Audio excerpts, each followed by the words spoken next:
Hola, buenas tardes, ¿cómo están? Bueno, creo que ya habrán escuchado las dos primeras o a lo mejor las tres primeras clases. Nos gustaría que vayan escribiendo todas las dudas que vayan surgiendo, ya que vamos a hacer alguna clase de consulta. Lo ideal sería hacerlo en Zoom. Vamos a ver si la tecnología nos lo permite. Hoy vamos a ver una nueva enfermedad reumatológica y esta enfermedad es una de las más complejas que tenemos en reumatología. Cuando veíamos artritis reumatoidea, yo les decía que si bien la inflamación es sistémica, el blanco de la enfermedad son las articulaciones. En la enfermedad que vamos a ver hoy, el blanco es el riñón, pero es también una enfermedad multisistémica que nos va a plantear en la práctica clínica innumerables situaciones.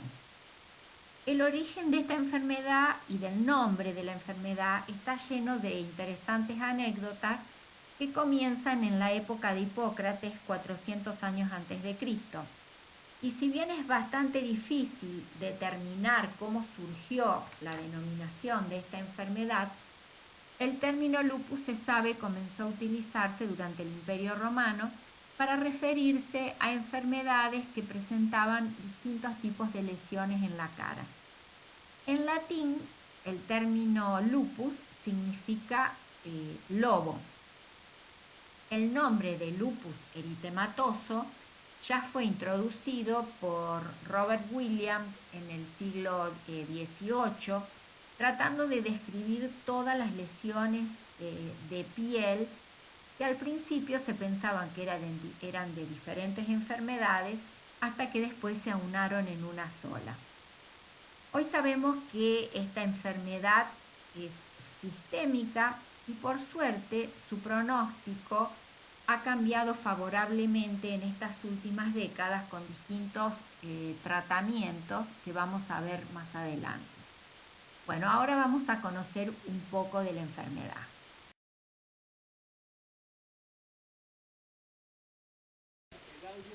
Bueno, ¿cómo la vamos a definir?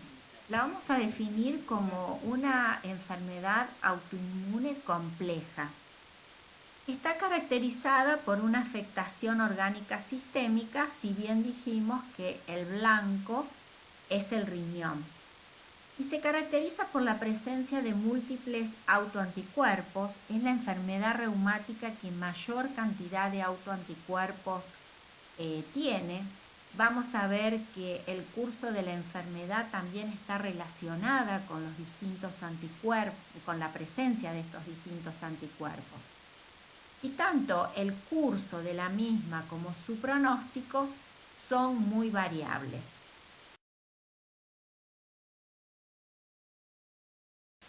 Bueno, en cuanto a la epidemiología que tiene esta enfermedad, su prevalencia e incidencia varía de acuerdo a raza, sexo, edad o grupo étnico, y esto la diferencia de las otras enfermedades reumáticas. La edad, la sintomatología aparece siempre entre los 15 y los 40 años, con una edad promedio entre 29 y 32 años.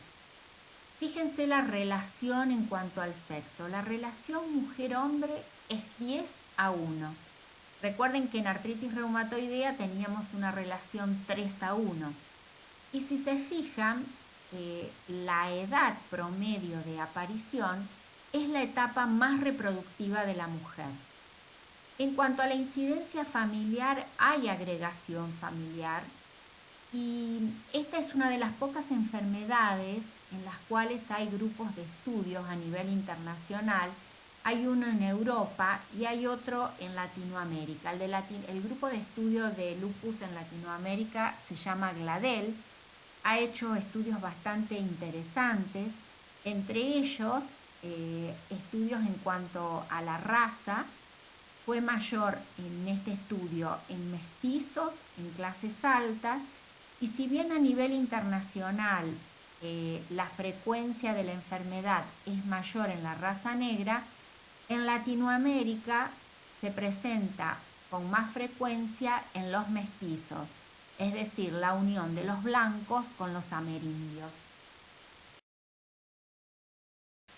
La etiología de esta enfermedad siempre se considera multifactorial, siendo siempre la conjunción de factores genéticos, ambientales, infecciosos y también hormonales los que pueden llevar a la generación de esta autoinmunidad. Las sustancias químicas, tanto las hidracinas, las aminas aromáticas, el sílice, el molibdeno, son capaces de inducir lupus. Las hidracinas abundan en los herbicidas, en los pesticidas, en los colorantes, en el humo del tabaco, y las aminas aromáticas son las que se hallan, por ejemplo, en la tartrazina, en los colorantes de alimentos o en las tinturas del cabello. Dentro de lo que son los factores dietarios, los más estudiados han sido la alfalfa. Hay estudios que sugieren una relación entre el contenido de alfalfa, soralenos, fenilalanina y tirosina de la dieta y el desarrollo de lupus eritematoso. Los alimentos ricos en soralenos también pueden generar una reactivación al potenciar la acción de los rayos ultravioletas. Se la relacionó también con la alimentación alta en una concentración grasa, lo cual ha demostrado que acelera la enfermedad inmunológica y el compromiso renal, pero en modelos animales. En cuanto a la relación que tiene esta enfermedad con los factores hormonales, el lupus es una enfermedad con una sorprendente preponderancia, como ustedes han visto, en el sexo femenino. Es evidente desde la menarca a la menopausia. Fuera de estos rangos de edad, la predilección por el sexo femenino es mucho menos marcada. Se ha observado también que los brotes son más comunes en muchas mujeres en la segunda mitad del ciclo menstrual. Entonces, apoyando todas estas observaciones clínicas, la investigación en mujeres con lupus ha revelado niveles elevados de 16-alfa-hidroxiestrona y estriol, así como también niveles reducidos de andrógenos circulantes. En cuanto a los factores infecciosos, presentan títulos usualmente elevados de anticuerpos contra distintos tipos de antígenos virales. Y desde el punto de vista genético, se la relacionan con el complejo mayor de histocompatibilidad, pero en este caso DR2 y DR3 de la clase 2.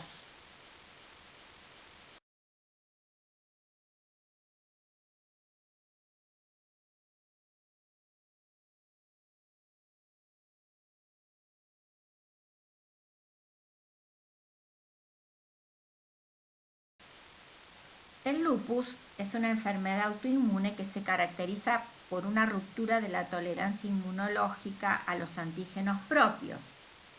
Se ha demostrado que hay alteraciones tanto celulares como moleculares que permiten que los mecanismos efectores del sistema inmune provoquen una lesión tisular. Sí se ha demostrado que hay alteraciones funcionales significativas tanto de la población T como B, con consiguiente alteración de la inmunidad, tanto celular como humoral.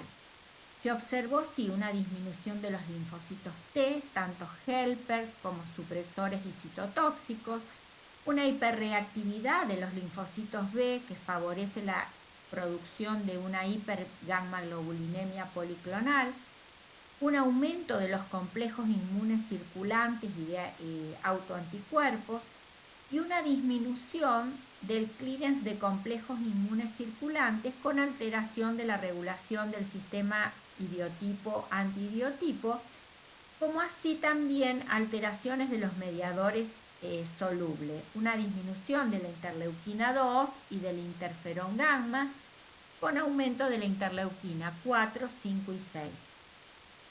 Cuando esta exposición antigénica es persistente, como vimos en la reacción de hipersensibilidad tipo 3, La capacidad de remoción de los complejos inmunes circulantes por parte del sistema retículo endotelial se ve saturada. Entonces, ¿qué es lo que sucede? Se depositan todos estos complejos en los tejidos, provocando lesiones de tipo sistémica. En los pacientes con lupus se ha demostrado que hay un aumento de expresión de las moléculas de adhesión. Recuerden que las moléculas de adhesión son las que aumentan la capacidad, la expresión inflamatoria. Existen tres grandes grupos: las selectinas, las integrinas y las inmunoglobulinas. Otro factor también que fue de interés de estudio es qué sucede con la apoptosis. La apoptosis es un proceso fisiológico normal que se produce de muerte celular. Estos pacientes tienen una apoptosis defectuosa que parece ser un evento bastante importante en la patogénesis del lupus, ya que la presencia de autoantígenos por la apoptosis es la que facilita la inducción a la formación de autoanticuerpos.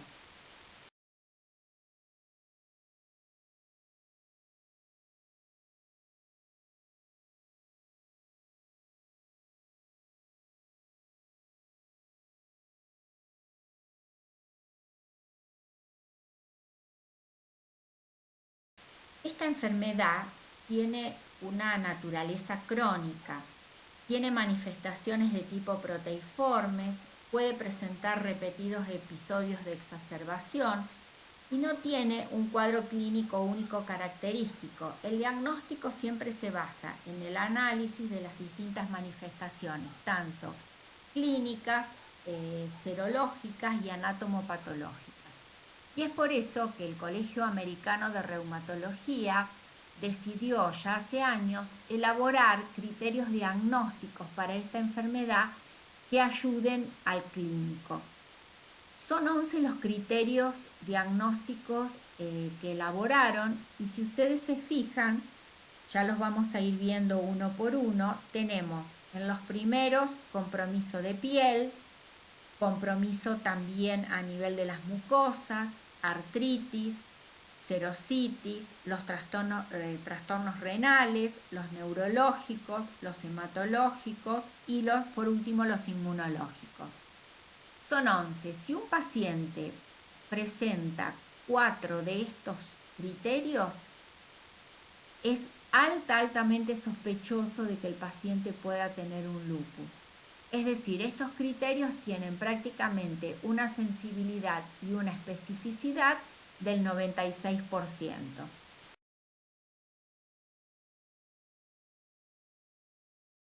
Las manifestaciones generales que presentan estos enfermos no son muy diferentes a las de aquellos que presentan cualquier tipo de afección con repercusión sistémica. ¿Qué quiere decir?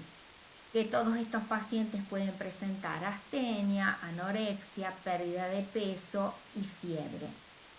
Todo esto es consecuencia de un conjunto de procesos de adaptación e inflamación que sufre el sistema inmune ante la agresión de cualquier agente infeccioso o no infeccioso.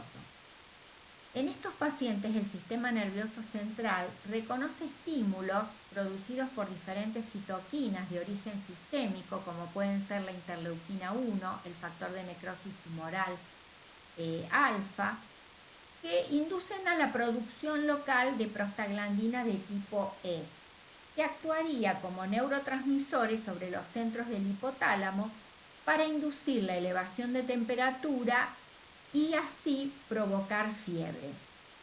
La fiebre, tengan en cuenta que es una de las manifestaciones más frecuentes en los pacientes lúpicos. Se encuentra prácticamente en el 80-97% de estos pacientes en algún momento de la evolución de la enfermedad, y puede haber fiebre de cualquier tipo. Inicialmente puede ser vespertina, no mayor de 38 grados, pero en algún momento puede alcanzar los 39 y 40 grados con picos vespertinos. Generalmente esto sucede en pacientes no tratados. Siempre que ustedes tengan un paciente con diagnóstico de lupus y fiebre, es obligación descartar una infección. Muchas veces puede haber febrícula persistente sin que haya demasiada actividad de la enfermedad. En la fiebre por infección siempre es de ayuda la presencia de escalofríos y el aumento de leucocitos y de neutrofilia en sangre periférica.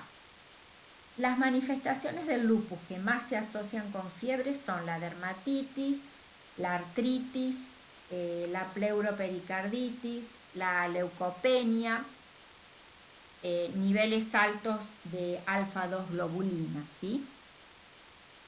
La producción de interleuquina 6 y de interleuquina 8 en estos pacientes está disminuida. Esto podría explicar las cifras disminuidas de proteína C reactiva que tienen estos pacientes en situaciones de actividad de la enfermedad.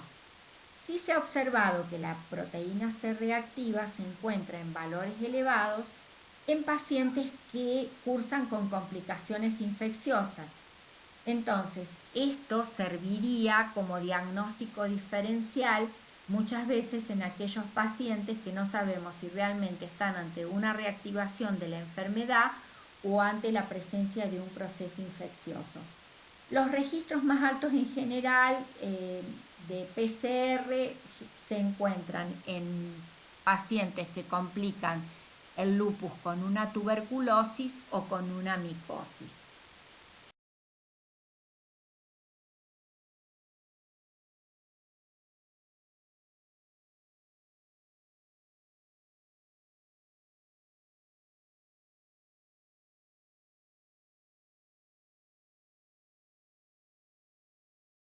Cuando vimos los criterios diagnósticos, vimos que los síntomas del aparato locomotor, dijimos, son una de las manifestaciones clínicas más frecuentes y la forma de presentación más habitual de esta enfermedad.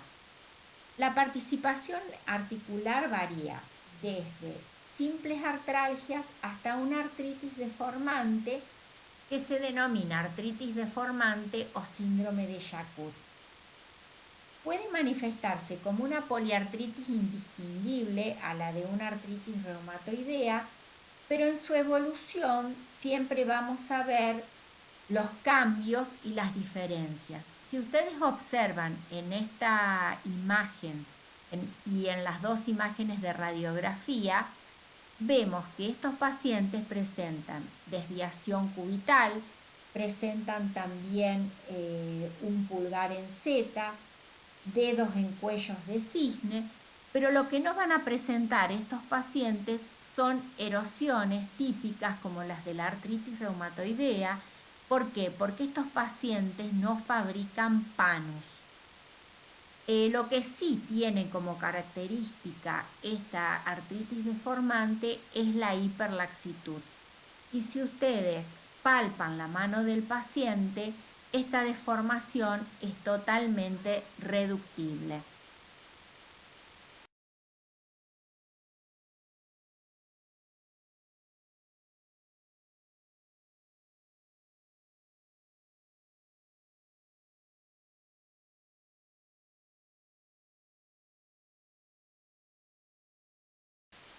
Dijimos anteriormente que las lesiones cutáneas se encuentran entre las manifestaciones clínicas más características que tiene esta enfermedad, junto con el compromiso articular, que dijimos era la forma más frecuente de comienzo. Se puede expresar en piel esta enfermedad en forma de lesiones cutáneas específicas que pueden formar parte de la afectación multisistémica del lupus, o bien pueden presentarse como una manifestación única y exclusiva de la enfermedad, como vamos a ver. Durante el curso evolutivo, sobre todo en la forma sistémica, pueden aparecer también toda una variedad de lesiones en piel, anexos, que si bien no son muy específicas, aparecen muy frecuentemente y orientan a la naturaleza sistémica que tiene esta enfermedad.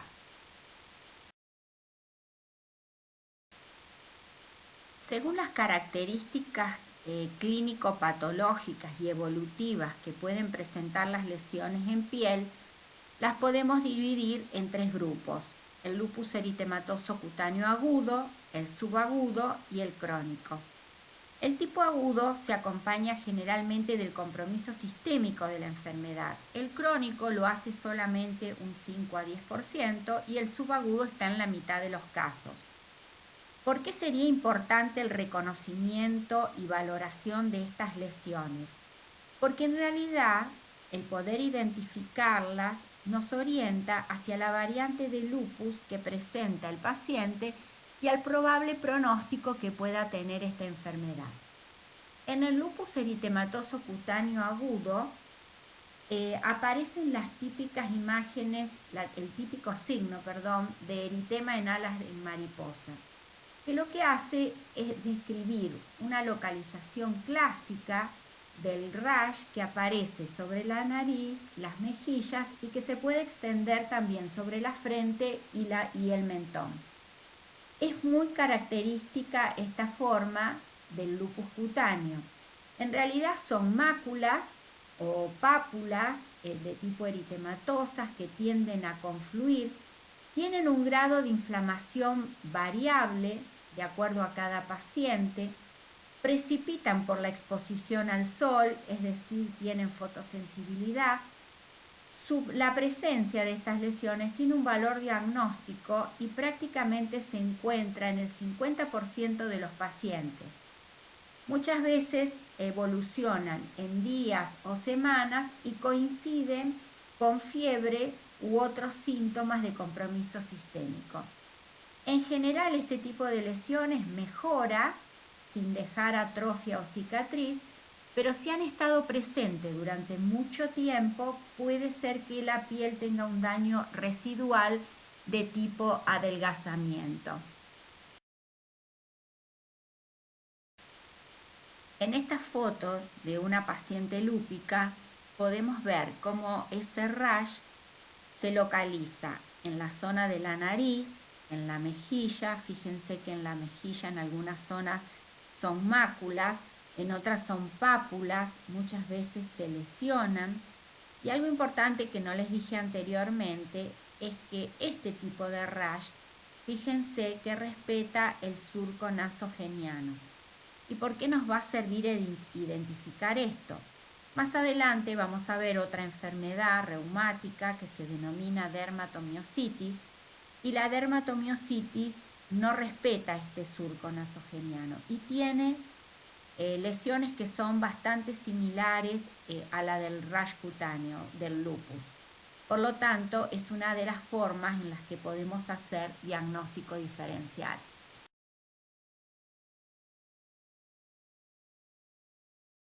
En la forma de presentación del lupus eritematoso cutáneo subagudo, si no conocemos las lesiones, es una de las que más asusta por la intensidad, distribución que éstas tienen.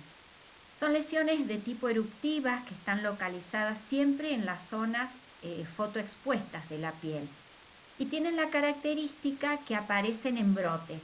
Estos brotes tienen una duración variable y están desencadenados siempre por la exposición solar. La característica que tiene esta presentación es que cura completamente sin dejar cicatriz. Las lesiones muchas veces aparecen en forma de máculas o pápulas eritematosas, otras veces son discretamente escamosas, con tendencia a un crecimiento periférico, y es por eso que hay distintos tipos de lesiones que las podemos describir como anulares, de tipo psoriasiforme o pápulo escamosa. Hay otras que semejan al eritema multiforme y son características del lupus neonatal, como lo vamos a ver más adelante. Se asocia generalmente a la presencia de los anticuerpos Rho y LA y tiene una respuesta que es excelente al tratamiento con hidroxicloroquina. Ustedes habrán escuchado hablar en este último tiempo mucho de la hidroxicloroquina, ya que ha sido usada o es usada en el tratamiento del COVID-19. La hidroxicloroquina es una una droga antipalúdica que nosotros en reumatología la usamos desde hace muchísimo tiempo, no solamente para el tratamiento de las artritis, sino que en el lupus consideramos que paciente con diagnóstico de lupus que no está tratado con hidroxicloroquina es una mala praxis actualmente. De todas formas, la hidroxicloroquina no es para uso indiscriminado. Tiene efectos colaterales que pueden ser muy severos.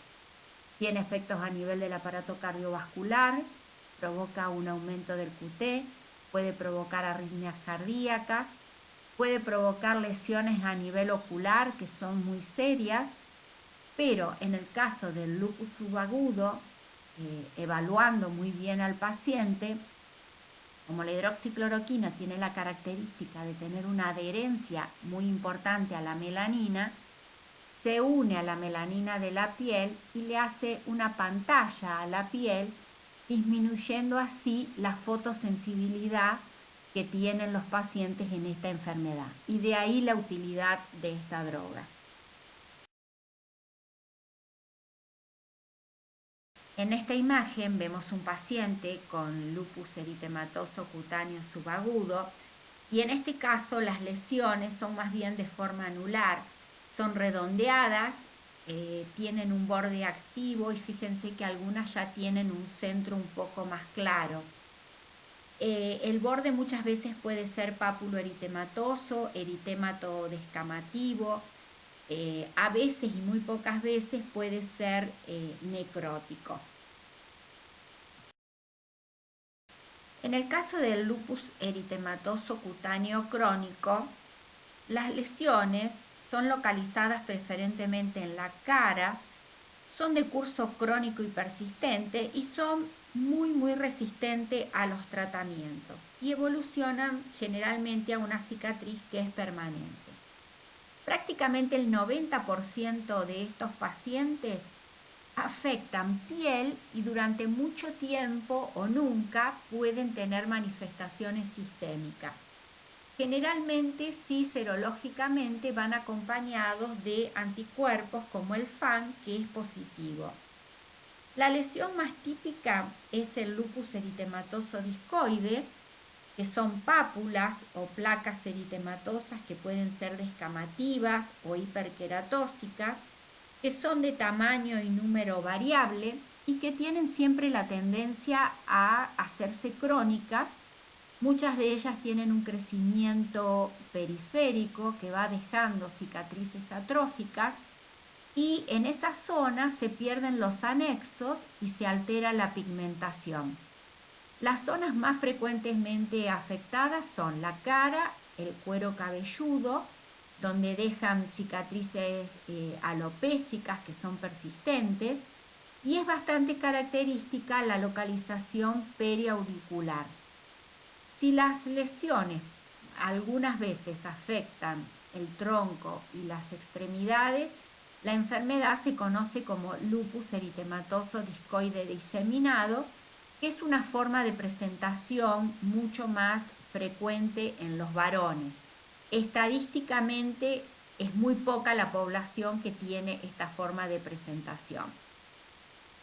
También se incluye dentro de las formas crónicas a la paniculitis lúpica o lupus profundo. Este tipo de presentación se caracteriza porque afecta al panículo adiposo, evoluciona en forma crónica siempre con tendencia a dejar cicatrices que son deprimidas por atrofia del tejido celular subcutáneo. Es un proceso inflamatorio que se produce en el panículo adiposo, predomina fundamentalmente en las mujeres y muchas veces puede formar nódulos subcutáneos que son firmes, dolorosos, localizados frecuentemente en la zona de extensión de los brazos, de los muslos, las nalgas y las mejillas. La respuesta a los tratamientos es muy heterogénea. Hay algunos, como los anteriores, que responden a los antipalúdicos, mientras que otros necesitan una inmunosupresión sostenida y algunos pueden responder a terapias biológicas como los anti-CD20. foto, fíjense, vemos las lesiones típicas localizadas en la zona de las mejillas, en localización periauricular, y este paciente ya está en un estadio avanzado. Vemos lesiones despigmentadas y algunas atróficas. Hay toda una serie de manifestaciones cutáneas que no son específicas, pero que muy frecuentemente aparecen en esta enfermedad. ¿Y por qué son no específicas? Son no específicas porque ya vamos a ver que muchas de ellas aparecen en otras enfermedades reumáticas también. La livedo reticularis es una de ellas. La livedo reticularis es un moteado rojo o en redes visto especialmente en los muslos. Es como una lesión de tipo marmórea y tiene una alta asociación con la presencia de anticuerpos antifosfolipídicos. Se la considera como un factor de riesgo para el desarrollo de manifestaciones trombóticas que pueden provocar estos anticuerpos. Las telangiectasias de ubicación periunguiales son lesiones purpúricas que aparecen en zonas distales de los pulpejos o muchas veces en las partes laterales de los dedos, tanto de las palmas, plantas o pabellones periauriculares. Suelen acompañar muchas veces a la reactivación de esta enfermedad. La vasculitis de tipo leucocitoclástica acompaña prácticamente a todas las enfermedades del colágeno. Son pápulas purpúricas que aparecen en los miembros inferiores. Muchas veces pueden tener una forma de presentación urticariana y hay que tener presente una forma especial de presentación urticariana, que es la vasculitis urticariana hipocomplementémica, que muchas veces es forma de presentación de esta enfermedad y por tratamiento solamente dermatológico de la misma se retrasa el diagnóstico del lupus sistémico. También la alopecia es otra de las características de estos pacientes. La alopecia es difusa y se presenta en un 30 a 60% de los pacientes con lupus. Fundamentalmente se ubica en la zona del vértex y en las zonas temporales. Es transitoria, irreversible y casi siempre coincide con las exacerbaciones de la enfermedad. El pelo lúpico es otra característica que presentan estos pacientes. Es un pelo muy fácil de sacar al tirar de él y hay que hacer diagnóstico diferencial con las características alopecias que producen los tratamientos con corticoides en estos pacientes. El pelo lúpico se produce por compromiso del cuero cabelludo o inflamación generalizada sistémica. Síndrome de Raynaud acompaña también a un 30% de los pacientes con lupus. Puede preceder a la aparición de otras manifestaciones de la enfermedad. Muchas veces, la mayoría de los pacientes en el transcurso de la enfermedad presentan síndrome de Raynaud. 20% de estos pacientes pueden presentar ulceraciones mucosas. Y si bien lo más común son las ulceraciones en la cavidad bucal, menos frecuentemente pueden aparecer en las regiones nasales y vaginales en las mujeres. Estas ulceraciones de la mucosa bucal, sobre todo en el paladar, se presentan en un 26% de los casos y constituye un criterio diagnóstico. Como ven en estas fotos, hay distintos tipos de lesiones en el paladar. Algunas pueden ser de tipo erosivas, otras pueden ser de tipo ulcerativas, ulcerosas, otras pueden ser de tipo maculares y puede haber también lesiones de tipo discoides en la zona del carrillo. Estas lesiones pueden ser o no dolorosas, generalmente acompañan a la actividad de la enfermedad.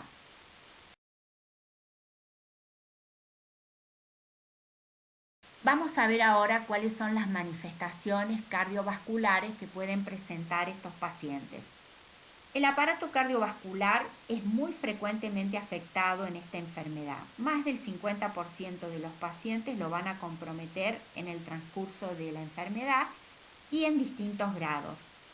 La afectación cardíaca la podemos dividir en primaria o secundaria. La primaria se va a caracterizar por la presencia de pericarditis, miocarditis, endocarditis, valvulitis, la presencia de arritmias con bloqueos auriculoventriculares o un compromiso vascular, ya sea por vasculitis, trombosis o aterosclerosis precoz. En el caso de la afectación secundaria, la hipertensión sistémica es muy común, sobre todo en pacientes con compromiso nefrológico, hipertensión arterial pulmonar, la toxicidad farmacológica por la cantidad de tratamientos que reciben estos pacientes y la endocarditis infecciosa o bacteriana, que vamos a ver que es más frecuente que la característica de esta enfermedad. La pericarditis es la manifestación cardíaca más frecuente que tiene esta enfermedad. Y el diagnóstico de la pericarditis aumenta a medida que la enfermedad progresa. Es decir, en un inicio se puede comprometer en un 17% de los pacientes y en el transcurso de la enfermedad se compromete más del 54-55% de los pacientes. Forma parte de los criterios diagnósticos y el 70% de estos pacientes que tienen pericarditis la asocian a pleuritis. Clínicamente, ¿cómo se puede manifestar? Se va a manifestar con dolor, frote pericárdico. Si el líquido por ecografía es muy escaso, muchas veces estos pacientes son asintomáticos, pero es muy importante hacer un seguimiento porque esto puede evolucionar a un taponamiento cardíaco o una pericarditis de tipo constrictiva que pone en juego la vida del paciente. La miocarditis es mucho menos frecuente, de los tres compromisos es el menos frecuente, pero es una manifestación muy seria en esta enfermedad. Siempre necesitan estos pacientes un tratamiento muy rápido con pulsos de metilprednisolona e inmunosupresores. ¿Cuáles son las manifestaciones clínicas? Que por cierto son bastante inespecíficas. Pueden tener fiebre, disnea, palpitaciones, dolor torácico. La taquicardia siempre es muy desproporcionada con la fiebre. Van a tener cardiomegalia, insuficiencia cardíaca, arritmias supraventriculares y de todas las manifestaciones es la de peor pronóstico. Más común sí es el compromiso de las anormalidades valvulares. La endocarditis verrugosa o endocarditis de Lippmann-Sachs, donde las vegetaciones son estériles por presencia de inmunocomplejos, es la más frecuente de esta enfermedad, es la más característica, pero no es la más frecuente. La más frecuente es la endocarditis bacteriana. En la endocarditis de Lippmann-Sachs se presentan vegetaciones que son de tamaño variable, tienen fijación firme pero en la zona proximal y media de las válvulas y tienen movimientos de tipo dependiente. En cambio, en la endocarditis bacteriana son pedunculados, son localizados en el borde libre de las válvulas y tienen movimiento caótico o de flopping. Recuerden entonces que la valvulitis de Lippmann-Sachs es la más característica de la enfermedad, pero no es la más frecuente. La más frecuente es la endocarditis infecciosa. Hay otro compromiso valvular que está dado por la presencia de anticuerpos antifosfolipídicos. Estos pacientes pueden presentar también arritmias en un 30% a 70% de los casos, donde la taquicardia sinusal es la más frecuente. Y dentro de las manifestaciones secundarias que pueden presentar, la hipertensión es la más frecuente, ya dijimos y la vamos a ver, asociada a nefropatía lúpica, la hipertensión pulmonar y la endocarditis infecciosa.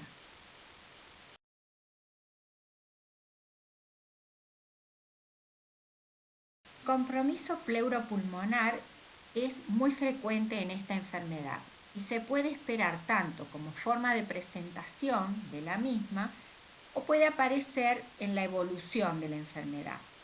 Puede ser primario, producido por el propio lupus, es decir, por circunstancias derivadas de la misma enfermedad, o puede ser secundario a la presencia de infecciones o toxicidad por drogas. La enfermedad pleural, pleuritis, que puede ser con o sin derrame, es la manifestación pulmonar más frecuente de esta enfermedad. Ocurre en el 45 a 60% de los pacientes. Puede tener o no derrame detectable en los estudios radiológicos. Recuerden que está dentro de los criterios diagnósticos y que el 70% habíamos visto se asocia a los pacientes que también presentan pericarditis. Puede ser entonces una única manifestación o puede ser un componente importante de esa policerositis. El paciente que va a relatar un típico dolor pleurítico, disnea, tos, fiebre. En general son de poca magnitud, suelen ser bilaterales, pueden ser recurrentes, pero si la enfermedad es muy activa y no ha sido tratada en forma precoz, el derrame puede ser importante y en esos casos lo que necesitamos es hacer una punción del líquido pleural. En esa punción, ¿qué vamos a encontrar? Glucosa elevada, niveles bajos de láctico deshidrogenasa. Podemos encontrar la presencia de anticuerpos antinucleares, anti-DNA nativo y células E. Dentro de la enfermedad parenquimatosa pulmonar, la neumonitis lúpica aguda es la más frecuente. Su frecuencia es de un 1 a un 4%, generalmente en pacientes con poco tiempo de evolución, pero aproximadamente la mitad de los casos puede ser forma de comienzo de la enfermedad. ¿Cómo se va a manifestar clínicamente? Con un cuadro agudo, con fiebre, disnea, tos, que puede ser con o sin expectoración, dolor torácico y rara vez estos pacientes van a presentar hemóptisis. Generalmente este cuadro está asociado a otras manifestaciones de actividad de la enfermedad. La radiografía de tórax y la tomografía, sobre todo la tomografía de alta resolución, es la que nos va a mostrar infiltrados que tienen característica de presentarse en parches. Ya vamos a ver una imagen que pueden ser uni o bilaterales con un aspecto de vidrio esmerilado que nos habla de un proceso inflamatorio. Además puede haber atelectasias focales y también un pequeño derrame pleural. Siempre predomina el compromiso en los lóbulos inferiores. La patogenia de esta neumonitis aguda está siempre relacionada con el depósito de inmunocomplejos en el tejido pulmonar, que se pueden detectar por inmunofluorescencia. Se confirma depósitos de inmunoglobulinas, de complemento C3 y la presencia de anti-DNA nativo. Siempre que tratamos estos pacientes, a pesar de que usamos tratamiento inmunosupresor, agregamos antibióticos en forma empírica porque nunca estamos seguros de que no haya un proceso infeccioso sobreagregado. La hemorragia alveolar es una complicación que es bastante poco frecuente, se da en un 2 a un 5% de los pacientes. Sin embargo, hay algunas publicaciones que aumentan esta frecuencia. Este cuadro, a diferencia del anterior, tiene una muy elevada mortalidad y generalmente aparece en pacientes lúpicos que tienen manifestaciones extrapulmonares muy activas y niveles de anti-DNA nativo también muy elevados. Estos pacientes presentan fiebre, tos, disnea de comienzo brusco. Progresa rápidamente una taquipnea con hipoxemia, taquicardia, distrés respiratorio y hemóptisis con descenso brusco del hematocrito. En estos pacientes, más allá de la radiología, muchas veces, si está a nuestro alcance, que no es lo más frecuente, le podemos hacer una prueba de difusión de monóxido de carbono, es decir, lo que se conoce como DLCO, ya que estos pacientes pueden, la hemorragia que presentan intraalveolar produce una elevación del valor de la difusión de monóxido de carbono, y de ahí la utilidad de esta prueba. En cuanto a la enfermedad intersticial difusa o neumonitis lúpica crónica, es una complicación que se describe en pacientes sintomáticos, ya con lupus diagnosticado, y que alcanza un 13%. Clínicamente es un proceso que, a diferencia de lo que ocurre con la neumonitis lúpica, este se desarrolla muy lentamente en años. En realidad, la enfermedad intersticial difusa acompaña a muchas de las enfermedades del colágeno y siempre da tiempo a un diagnóstico más precoz. Estos pacientes que van a relatar disnea progresiva, tos no productiva, rales bivasales característicos, rales tipo velcro, presentan un infiltrado intersticial retículo nodular difuso con un patrón restrictivo, con disminución de la difusión de monóxido de carbono. Si hacemos un TAC de alta resolución, si estamos en un estadio inicial, vamos a ver una imagen de vidrio esmerilado que es típica del proceso inflamatorio, y esto sí nos da tiempo a hacer un tratamiento inmunosupresor. En cambio, si ya vemos imágenes tipo panal de abejas que semejan a la fibrosis, sabemos que el tratamiento ya es tardío.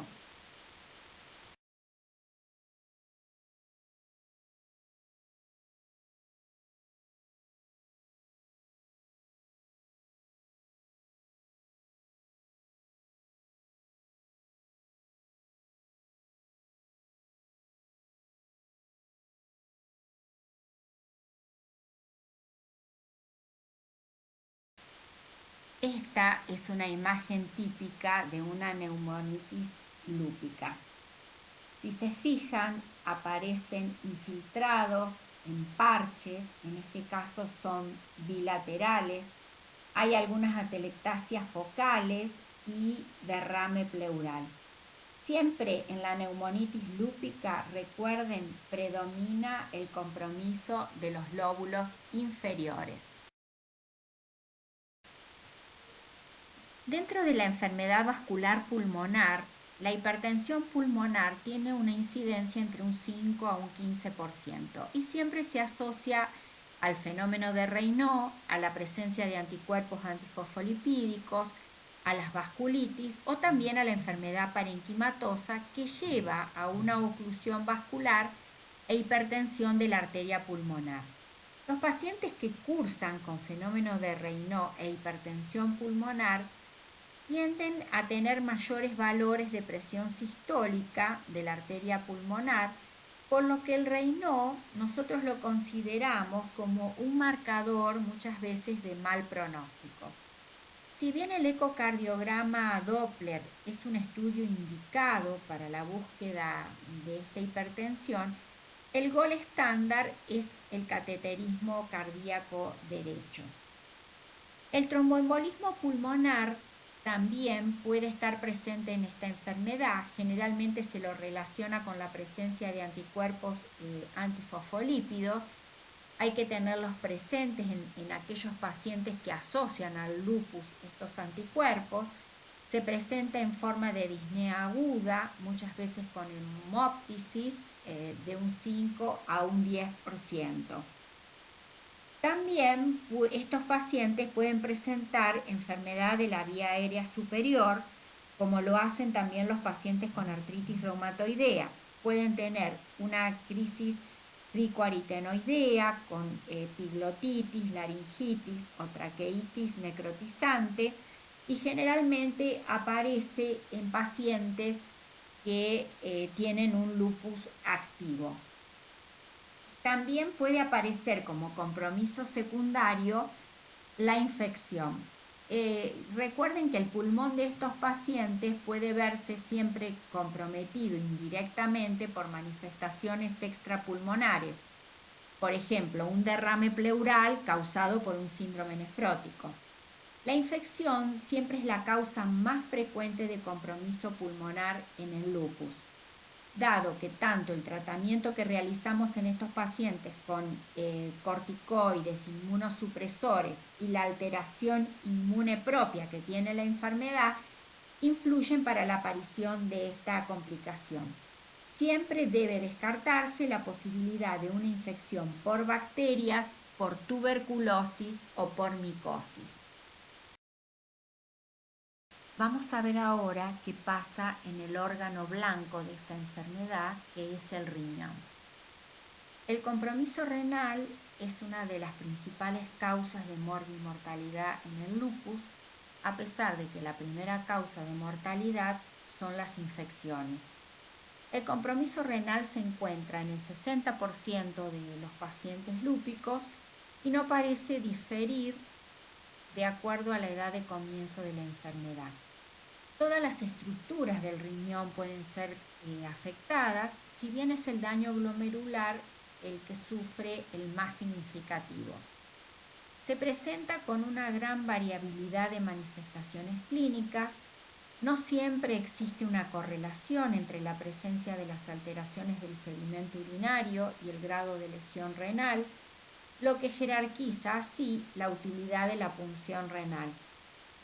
El sedimento urinario patológico, descartando otras causas que puedan alterarlo, siempre es el elemento decisivo para la biopsia. Los pacientes que cursan con bajos niveles de complementos y altos títulos de anti-DNA nativo siempre tienen mayor riesgo de adquirir enfermedad renal activa. ¿Cuáles van a ser las indicaciones que vamos a tener para realizar la biopsia en estos pacientes? Cualquier aumento de creatinina sin que haya otra causa evidente. La proteinuria que sea mayor o igual a 500 miligramos en 24 horas, más el agregado de una hematuria definida como 5 o más eritrocitos por campo. También una proteinuria mayor o igual a 500 miligramos en 24 horas, más cilindros celulares, los cuales pueden ser, incluyen a los glóbulos rojos, la hemoglobina, granulares, tubulares o mixtos.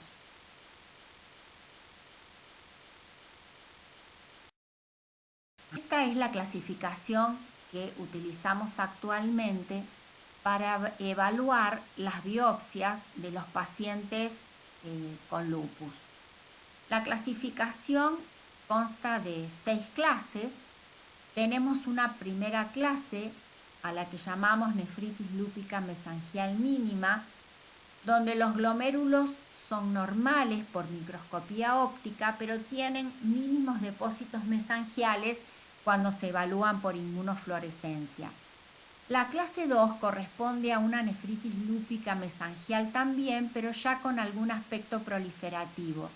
Es decir, hay una hipercelularidad y expansión mesangial leve en la microscopía óptica, pero ya se evidencian también depósitos mesangiales en la inmunofluorescencia. Estos depósitos pueden ser subepiteliales o subendoteliales. En la clase 3, ya la nefritis lúpica focal presenta lesiones de menos del 50% de los glomérulos. Estas lesiones pueden ser de tipo endo o extracapilar, con depósitos subendoteliales, con o sin alteración del mesangio, y pueden existir lesiones activas o crónicas.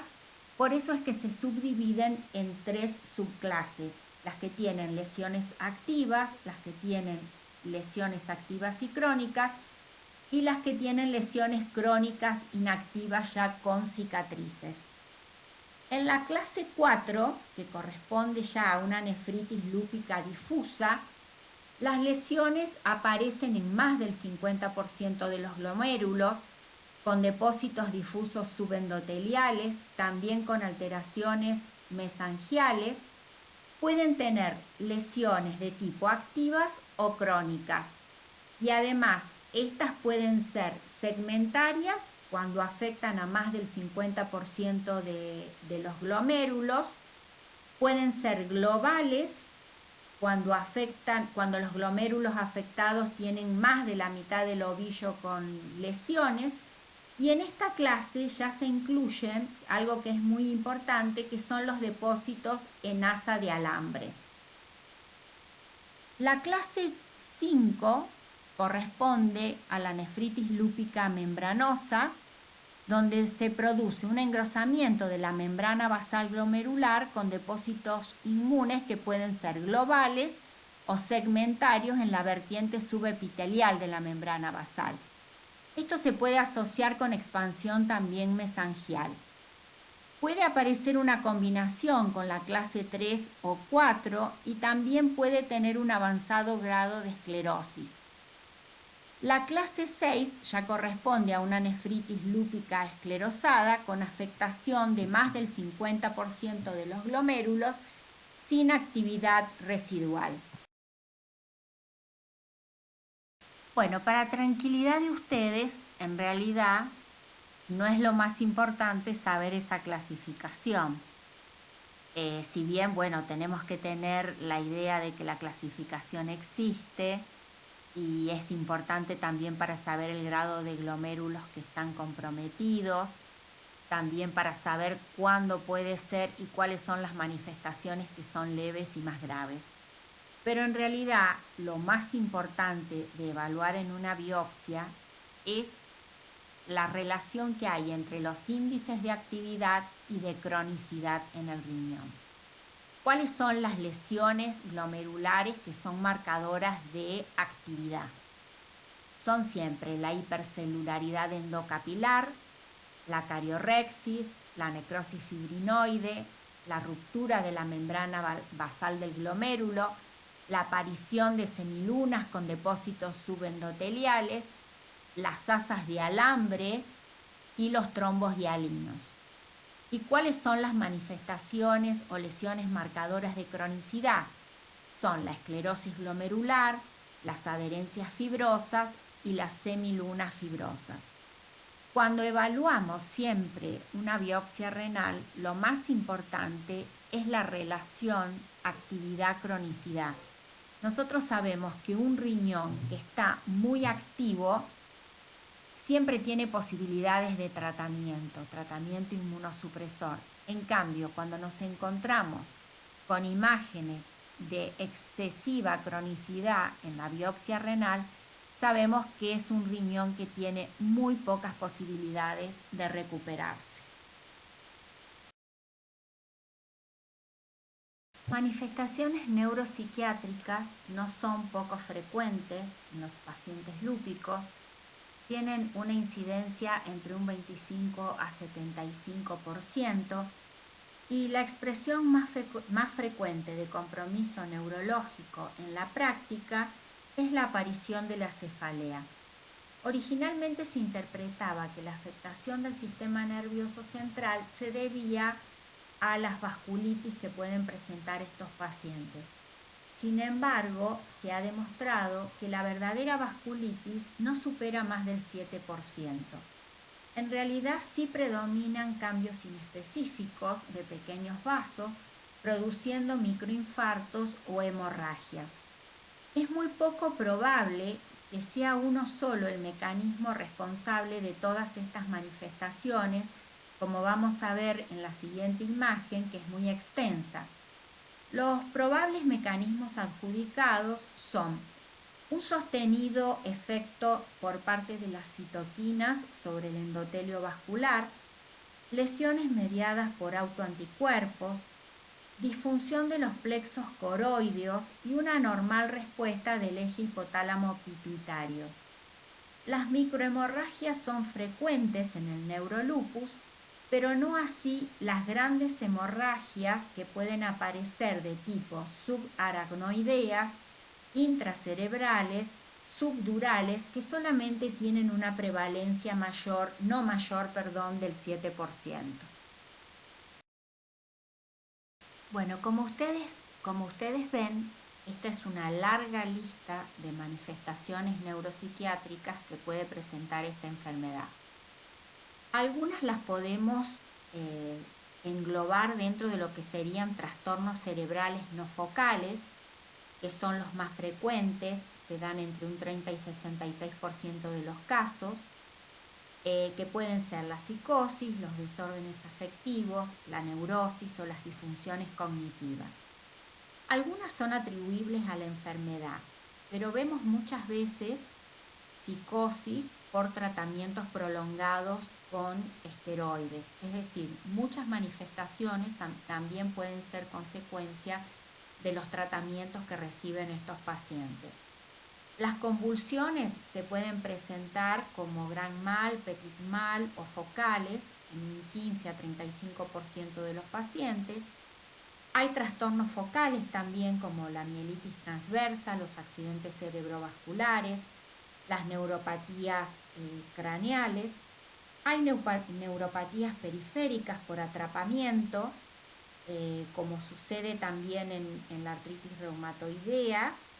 Se pueden dar en estos pacientes otro tipo de neuropatías periféricas como el Guillain-Barré o la mononeuritis múltiple.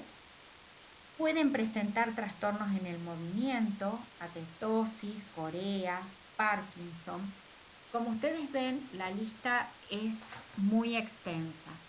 Ahora, veamos cuáles son los métodos de estudio a los cuales nosotros podemos recurrir para el diagnóstico de muchas de ellas. Dentro de los métodos de estudios más utilizados en la evaluación del lupus neuropsiquiátrico, tenemos a la resonancia magnética nuclear, que es el método estándar de estudio en la práctica asistencial. Sin embargo, su sensibilidad es baja en pacientes con cefaleas, con disfunciones cognitivas, con desórdenes afectivos o también con estados confusionales. En estos casos, lo más útil son las imágenes funcionales o metabólicas que nos pueden aportar una mayor sensibilidad. Sin embargo, una resonancia magnética normal no es excluyente de patología. Por el contrario, si el cuadro clínico es convincente, debe avanzarse siempre sobre estudios, incluyendo estudio del líquido cefalorraquídeo, una resonancia magnética nuclear, la búsqueda de anticuerpos antineuronales, tanto en suero como en líquido cefalorraquídeo, parecen ser herramientas que aumentarían la sensibilidad y especificidad en estos casos, como también la búsqueda de los anticuerpos antiperribosomales, que son bastante característicos en el compromiso de la psicosis y de la depresión.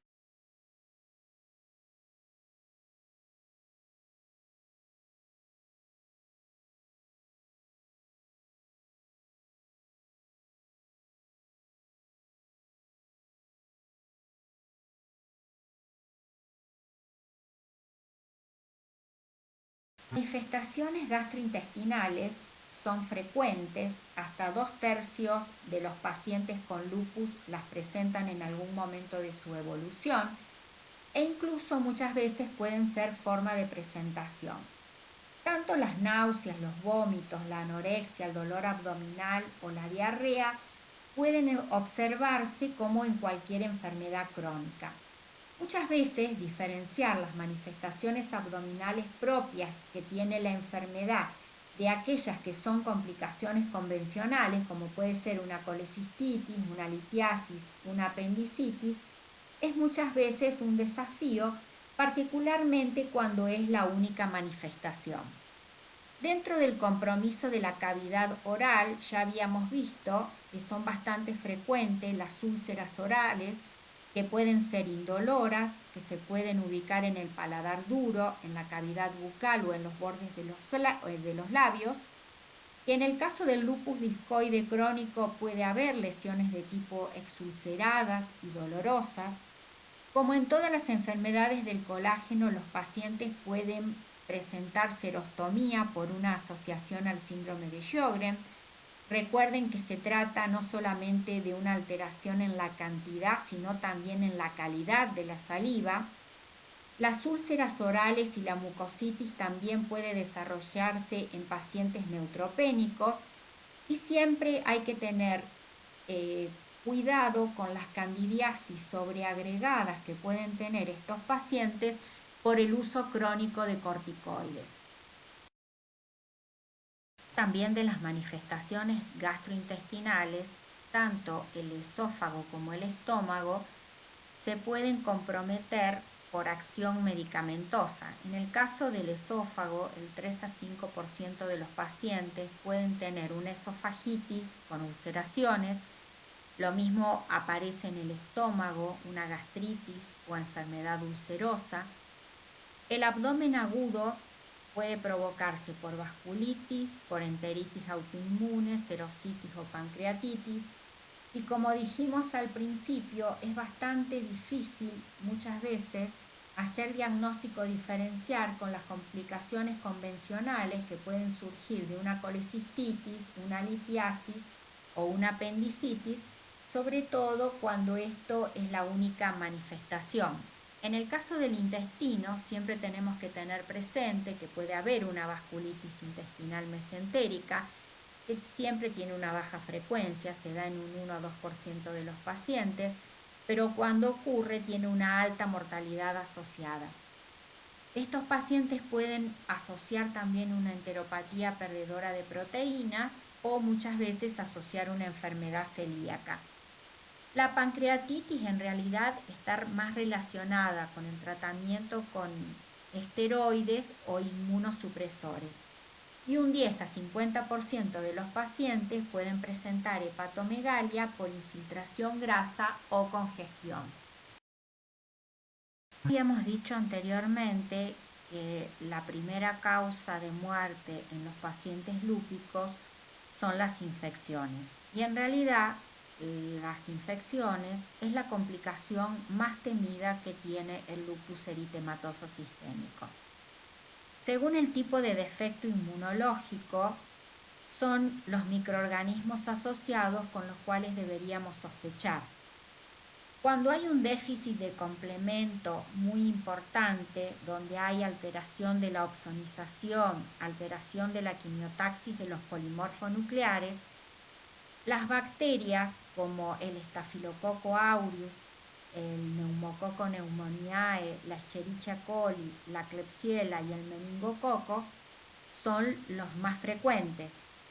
En el caso de que el paciente se encuentre muy neutropénico, ya sea por la enfermedad o también por el uso de distintos inmunosupresores, vamos a sospechar en bacterias o infecciones de tipo fúngicas invasivas.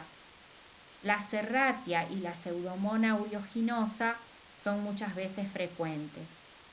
Si el paciente presenta una hipoesplenia, porque es un lupus no tratado, el meningococo meningitidis y el Haemophilus influenza pueden ser pensados. Y en el caso de que el déficit celular inmune esté presente, es decir, un déficit de linfocitos T, hay que pensar en gérmenes oportunistas. Las manifestaciones hematológicas son muy frecuentes en los pacientes lúpicos. Un 50 a 70% de estos pacientes presentan en su evolución distintos tipos de manifestaciones. La anemia es la más común de todas, el 80% de los pacientes presentan anemia y las causas son múltiples. La más común es la anemia de enfermedad crónica, que se caracteriza por ser normocítica y normocrómica.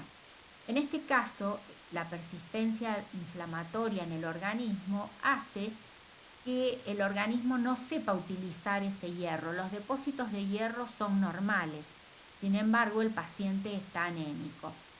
Puede ser anemia por déficit de hierro, tenemos que pensar que son mujeres jóvenes, pueden tener periodos menstruales muy prolongados, también puede haber pérdida por el aparato gastrointestinal, en el caso de esofagitis o gastritis.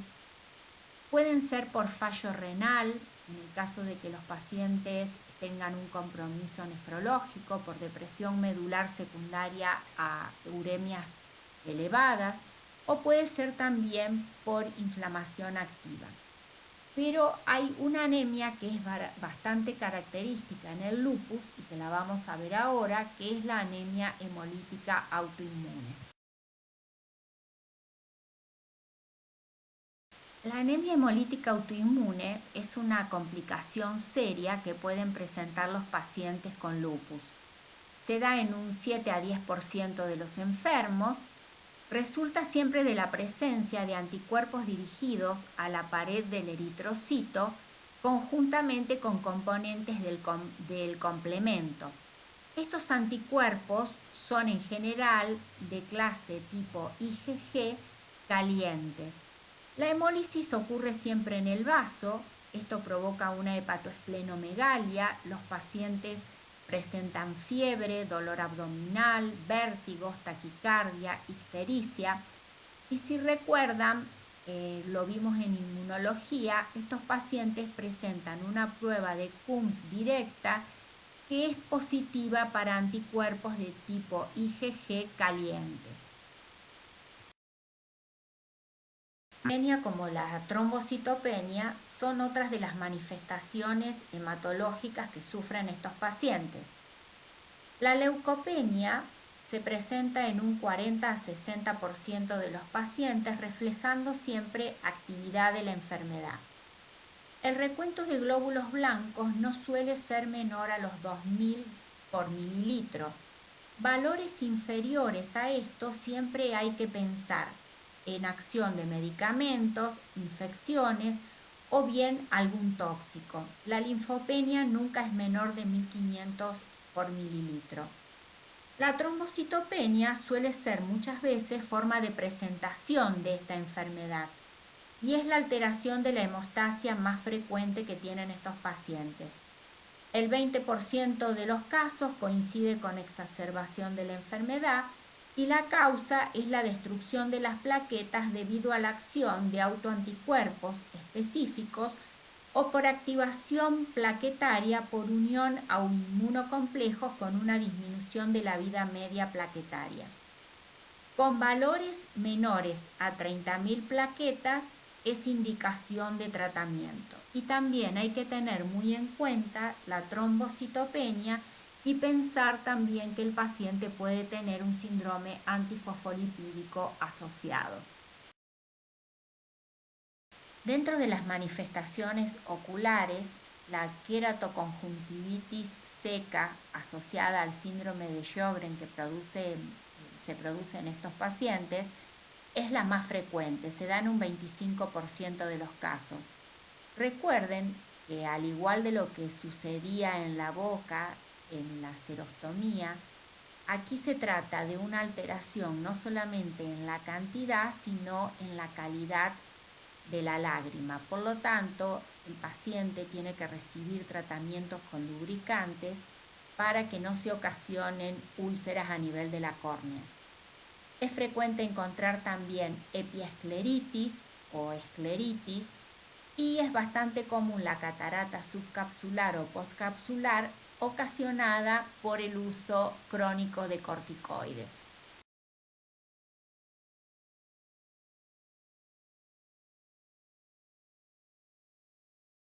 Bueno, vamos a comenzar a ver cuáles son los métodos complementarios útiles para el diagnóstico de esta enfermedad. Y vamos a comenzar por el laboratorio inmunológico.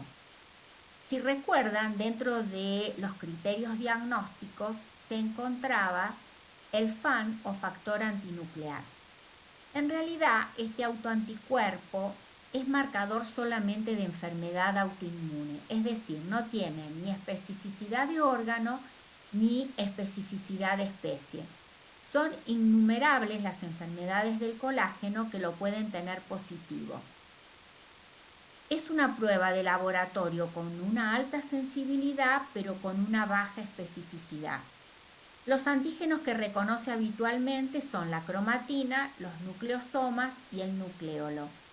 El método de detección de elección es la inmunofluorescencia, utilizando siempre líneas de cultivos celulares tumorales como EP2. Es muy importante la titulación de este autoanticuerpo. Se considera positivo valores de cortes de 1 en 80, pero estudios recientes mostraron que un título por debajo de 1 en 160 es apropiado ya para descartar distintos tipos de enfermedades del colágeno. Para nosotros, desde el punto de vista práctico, un FAM de 1 en 320 o por encima de esa titulación ya tiene un valor patológico.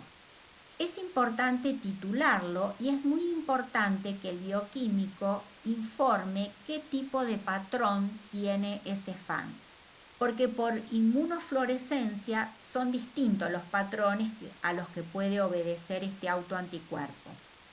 Se puede observar una imagen homogénea, que es la característica del lupus por presencia del anti-DNA nativo. También puede estar por presencia de anticuerpos anti-histona. Puede haber una imagen moteada por presencia de antígenos núcleo extraíbles como el anti-Ro, el anti-La, anti-SM y U1-RNP. El Ro y el La son característicos del síndrome de Sjögren. Pueden estar los 4 presentes en el lupus. El anti-SM muchas veces nos marca pronóstico, un pronóstico que puede no ser muy bueno, asociado a nefropatía. El anticuerpo U1, el patrón moteado, también puede pertenecer a los anticuerpos U1-RNP, que en títulos elevados se encuentran en la enfermedad mixta del tejido conectivo. El patrón nucleolar pertenece a la presencia del RNA y proteínas nucleares, que es propio de la esclerodermia. El patrón periférico puede obedecer a la presencia del anti-DNA, pero no nativo, sino el desnaturalizado. Y la imagen anticentromérica obedece a la esclerodermia localizada. Los anticuerpos característicos del lupus son los anticuerpos contra el ADN. Y no solamente están relacionados con el diagnóstico, sino también con la patogenia de la enfermedad. Los anticuerpos anti-DNA de doble cadena o nativo tienen una especificidad del 95% para lupus eritematoso. Se identifican por inmunofluorescencia sobre un cultivo de Critidia luciae o también por enzimo inmunoensayo, pero este método es muy caro.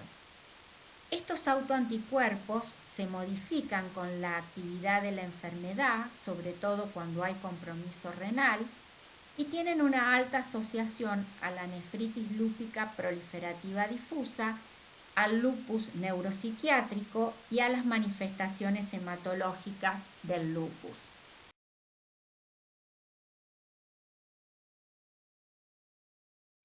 Recuerdan que para que los inmunocomplejos se depositaran, siempre necesitan de la presencia del complemento. Es decir, que la determinación del complemento es útil como parámetro de formación de inmunocomplejos.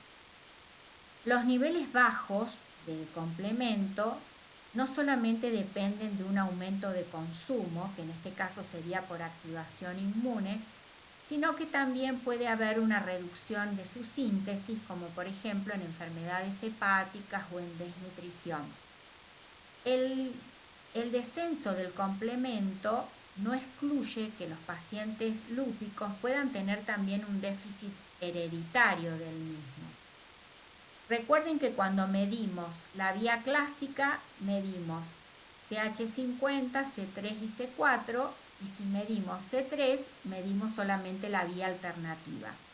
En estos pacientes siempre medimos C3 y C4. El descenso de C4 y el aumento del anti-DNA nativo son los dos marcadores que nosotros consideramos patognomónicos para pensar que un paciente lúpico está activando su enfermedad. Es decir, que el complemento sirve no solamente para determinar actividad de la enfermedad, sino que también es de mucha utilidad en el seguimiento de estos pacientes.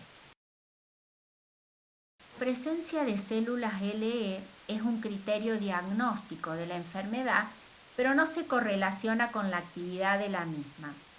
Se trata de un leucocito que contiene material hematoxilínico. Es más específico que el FAM, pero es mucho menos sensible. Y está presente no solamente en el lupus eritematoso, sino también en la artritis reumatoidea, en la esclerodermia, en las miopatías, en vasculitis y enfermedad mixta del tejido conectivo. La presencia de antígenos núcleo extraíbles son muy importantes en esta enfermedad. Habíamos visto que los antígenos núcleo extraíbles correspondían a un patrón moteado del anticuerpo antinuclear o FAM. El anti-SM, y tiene ese nombre SM porque el descubridor fue un señor de apellido Smith, se presenta en un 30 a 40% de los pacientes con lupus, tiene una alta especificidad del 95%, pero es muy poco sensible. Solamente un 25% de los pacientes lo presentan. Y se detecta por ELISA, por enzimo inmunoensayo. El anti-URNP está dirigido contra las ribonucleoproteínas nucleares, se da en un 30 a 40% de los pacientes con lupus y en realidad cuando aparece en títulos muy altos es el anticuerpo marcador de la enfermedad mixta del tejido conectivo. El anti-Ro y el anti-La, como habíamos visto, pueden aparecer en el síndrome de Sjögren tanto primario como secundario. El Ro puede aparecer en pacientes FAM negativos. Aparece también en el lupus neonatal, como lo vamos a ver. Tiene injerencia en la fisiopatogénesis del bloqueo completo cardíaco que pueden sufrir los niños en el lupus neonatal. Puede aparecer en el lupus cutáneo subagudo, en pacientes con mucha fotosensibilidad y también es positivo en pacientes con cirrosis biliar primaria. El SSB o anti-La solamente aparece en el síndrome de Sjögren primario y secundario y también en pacientes lúpicos. Bueno, hay algunas situaciones que son especiales en el transcurso de esta enfermedad y una de ellas es el embarazo. Recuerden que el grupo etario en el cual se da con más frecuencia esta enfermedad es la etapa de más fertilidad de la mujer. En realidad la fertilidad no suele estar afectada en el lupus y cuando estas pacientes presentan infertilidad, esta está asociada o a la presencia de anticuerpos antiovario, puede ser por actividad severa de la enfermedad, puede ser por deterioro de la función renal, puede ser por una insuficiencia ovárica provocada por ciclofosfamida, que es un inmunosupresor muy usado en el lupus, o también por las formas de trombofilia por presencia de anticuerpos anticardiolitina. Siempre recomendamos a toda mujer lúpica planear el embarazo, es decir, para que el embarazo se pueda llevar a término y sin complicaciones, lo ideal es que el lupus esté estable, que haya un tratamiento adecuado, que haya un monitoreo de la gestación que garantice ese éxito de embarazo y también la sobrevida perinatal. Una de las mayores recomendaciones que hacemos a la paciente es que por lo menos la enfermedad tiene que tener 6 meses de inactividad y sobre todo el compromiso renal tiene que estar muy estable.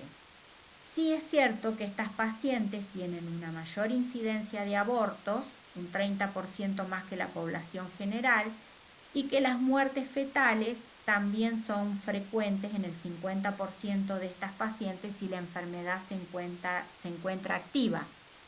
La prematuridad también es bastante frecuente. Si bien la enfermedad propia no es contraindicación de embarazo, como dijimos anteriormente, es muy importante en estas pacientes identificar factores de alto riesgo. En primer lugar, hacer una buena historia obstétrica anterior o adversa, es decir, si la paciente tiene antecedentes de abortos espontáneos, si tiene antecedentes de muertes fetales. También saber si este lupus tiene compromiso renal, tiene compromiso cardíaco, si la paciente presenta hipertensión pulmonar o una enfermedad intersticial pulmonar, si ha recibido o recibe altas dosis de esteroides, si han sido investigados la presencia de anticuerpos antifosfolipídicos que pueden provocar trombofilia, y también el anticuerpo que es fundamental es el anti-Ro, que es el que va a determinar que la paciente pueda tener como complicación un lupus neonatal.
La presencia del anticuerpo anti-Ro positivo en la madre se asocia a un bloqueo cardíaco auriculoventricular intraútero que puede aparecer entre las semanas 16 y 32 de la gestación. La mortalidad del bloqueo completo cardíaco es de un 20% y la mayoría de los niños necesitan marcapaso. Por eso, en toda paciente lúpica Ro positiva es muy importante hacer un monitoreo fetal con ecocardiogramas entre la semana 16 y 26 y cada 2 semanas entre la semana 26 y 32.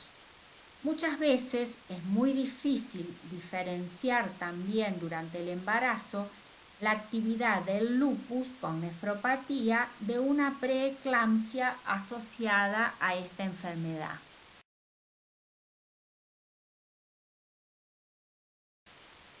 Esta es la imagen de un niño con lupus neonatal.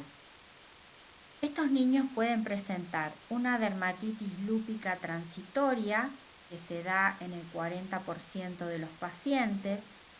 Son lesiones de tipo lupus subagudo, aparecen antes de los 2 meses y desaparecen entre el 6º o 9º mes.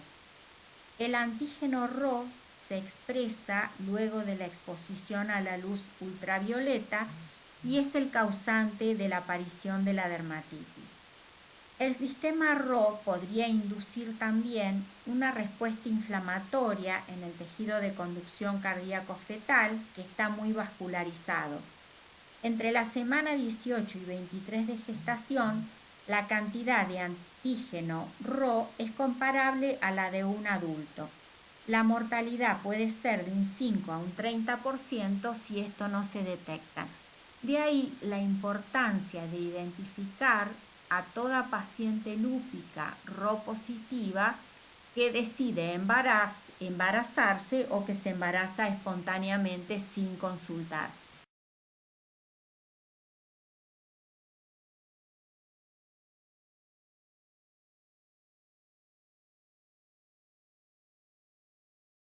Hay una forma especial de lupus que es el inducido por drogas. La frecuencia de hombres es bastante mayor que en el idiopático, donde la frecuencia mayor es en las mujeres. En este caso, la raza blanca es la más afectada, mucho más que la negra, y las manifestaciones pueden ser más severas. Estos pacientes tienen compromiso articular y serositis, que es lo más común, y raramente hacen compromiso renal. En ellos el FAN es positivo con un patrón homogéneo, pero en este caso no obedece a la presencia de anti-DNA nativos, sino a la presencia de anticuerpos antihistona. Si recuerdan, las drogas demostradas que provocan lupus inducido por drogas son la hidralazina, la procainamida, la isoniazida, la metildopa, la clorpromazina y los anti-TNF-alfa. Son innumerables las enfermedades con las cuales podríamos hacer diagnóstico diferencial del lupus. Dentro de las enfermedades reumatológicas lo vamos a hacer con las enfermedades del colágeno, la dermatomiositis, la esclerodermia, la enfermedad mixta del tejido conectivo, el síndrome de Sjögren, la crioglobulinemia mixta, la enfermedad del suero, las oligoartritis, las espondiloartropatías seronegativas, la fiebre reumática. Dentro de lo que son las enfermedades infecciosas, pueden ser enfermedades virales, con la tuberculosis, con la sífilis, con enfermedad de Lyme, con enfermedades crónicas intestinales y también con enfermedades oncológicas como pueden ser la leucemia, el linfoma.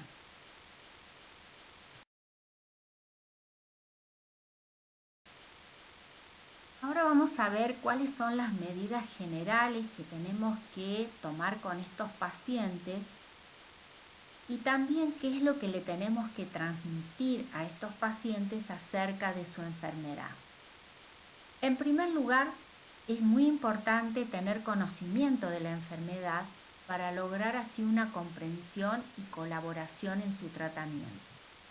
Si el paciente no entiende de qué se trata su enfermedad, es una enfermedad crónica en la cual las manifestaciones pueden ser multisistémicas y que la colaboración en su tratamiento es muy importante, no vamos a tener éxito en el mismo. Es importante desde el inicio explicarles que la exposición al sol es muy importante evitarla con el uso de protectores para evitar de esta forma la fotosensibilidad. Que tienen que, dentro de su dieta, evitar los brotes de alfalfa, la dieta tiene que ser pobre en grasas, tiene que ser una dieta cuidada, ya que van a recibir distintos tipos de drogas que pueden causar gastritis. En el caso de que sea necesario el uso de esteroides, que es prácticamente en el 100% de los pacientes, es muy importante la restricción de la sal y de los hidratos de carbono para evitar de esta manera el aumento de peso. Las conductas preventivas antes de iniciar el tratamiento, hacer una evaluación exhaustiva acerca de la presencia de HIV, de virus de hepatitis B, virus de hepatitis C. A todos estos pacientes antes de comenzar un tratamiento inmunosupresor, hacer una PPD. También es importante aquellos pacientes que vayan a recibir altas dosis de esteroides, hacer una prevención para neumocistis jirovecii, que es el antiguo neumocistis carini. La vacunación, que es muy importante en todos ellos, tanto la antineumocóxica, recuerden que la primera que se coloca es la neumo 13, al año la neumo 23, y la vacunación antigripal todos los años. Control de factores de riesgo para aterosclerosis temprana, ya que los corticoides, recuerden, aceleran estos procesos. Controles exhaustivos tanto desde el punto de vista ginecológico como en el hombre también el control del antígeno prostático, evitando la prevención haciendo prevención para el cáncer, y el control del tabaquismo, que también ocasiona efectos colaterales.